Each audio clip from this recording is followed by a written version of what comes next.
Nah, sebagian ulama juga menganjurkan seseorang itu jangan mengajar atau meriwayatkan hadis illa ba'da arba'in sanah, kecuali setelah 40 tahun. Dan yang salah satu mengamalkan mazhab ini Imam Ahmad rahimahullah. Makanya ketika ada orang datang ke Baghdad mencari Imam Ahmad, bertanya mana Imam Ahmad. Orang-orang berkata Imam Ahmad masih di rumahnya. Lam yuhaddits. Dia belum meriwayatkan hadis. Kemudian tahun besoknya orang itu datang lagi ke Baghdad, Imam Ahmad sudah meriwayatkan hadis di Masjid Jami'. Maka orang ini mengetahui tahun lalu Imam Ahmad tidak meriwayatkan hadis karena belum sampai pada usia 40 tahun. Nah, ketika sudah sampai usia 40 tahun baru Imam Ahmad yuhaddits. Dia meriwayatkan hadis ketika usia 40 tahun. Dan sebagian lagi lebih ekstrim. Khususnya muhaddits, ahlu hadis. Ahlu hadis itu mengatakan seseorang apabila ingin menjadi ahlul hadis, jangan dia menikah kecuali setelah 40 tahun. Ya, dan disebutkan Ibn Rajab rahimahullah, beliau menikah ketika usianya 40 tahun. Ya, karena ilmu hadis ilmu yang butuh fokus. Ya, makanya Al-Albani rahimahullah ketika belajar hadis kata bapaknya, kenapa kamu belajar hadis? Karena belajar hadis ini ra'sul mafalis, yang modalnya orang-orang yang bangkrut. Ya, karena kan dia harus mempelajari satu rawi ke rawi yang lain, ke rawi yang lain, ke rawi yang lain. Ya, maka dia duduk di maktabah, di perpustakaan itu bisa belasan jam dalam satu hari untuk mempelajari hadis. Ya, untuk mempelajari hadis. Dan itu mengamalkan perbuatan para nabi dan para rasul. Karena para nabi dan para rasul diangkat menjadi nabi dan rasul itu di usia berapa?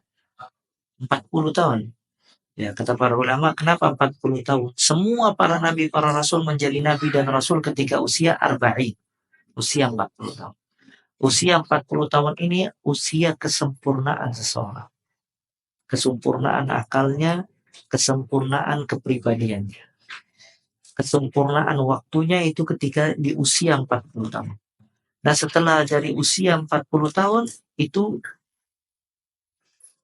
kepribadiannya, akhlaknya sulit untuk berubah kalau dia tidak memperbaiki. Makanya para nabi dan para rasul diangkat oleh Allah dan diutus oleh Allah menjadi nabi dan rasul ketika usia 40 tahun. Dan setelah 40 tahun itu masa menuju masa tua. Dan orang apabila menuju masa tua semakin hikmah, bijaksana. Maka dia cocok untuk lebih menjelaskan ilmu, mengajar dan yang lain. Ya, namun Syekh Abdul Salam Ibn Barjas menyebutkan dalam kitab Awaiqut Talab, seseorang sebelum 40 tahun boleh mengajar, tapi mengajar sesuai dengan kapasitasnya, sesuai dengan kadar ilmunya, ya sesuai dengan keadaan dia. Jangan dia melampaui batasnya sebelum dia usia 40 tahun. Dia ajar tauhid, dia ajar ibadah, fikih ibadah, atau yang berkaitan dengan kewajiban-kewajiban. Nah, ketika dia sudah usia 40 tahun, maka baru dia meluaskan pembahasannya dan meluaskan dakwahnya. Ya, jadi bukan berarti nggak ngajar sama sekali, tetap mengajar. Cuman dibatasi sesuai dengan kadar ilmunya.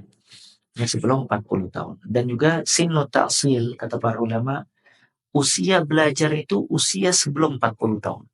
Makanya seseorang syab, pemuda sebelum 40 tahun. Fa'anta syab. Orang itu pemuda kalau sebelum 40 tahun. Kalau setelah 40 tahun, masih muda apa? Ya, ba'da arba'in. Maka nggak ada kata telat untuk menuntut ilmu syar'i kalau dia belum usia 40 tahun. Artinya untuk tafarruq, mengguliti dan fokus belajar. Ya, maka ba'da arba'in setelah 40 tahun itu usia fokus untuk berdakwah. Nah,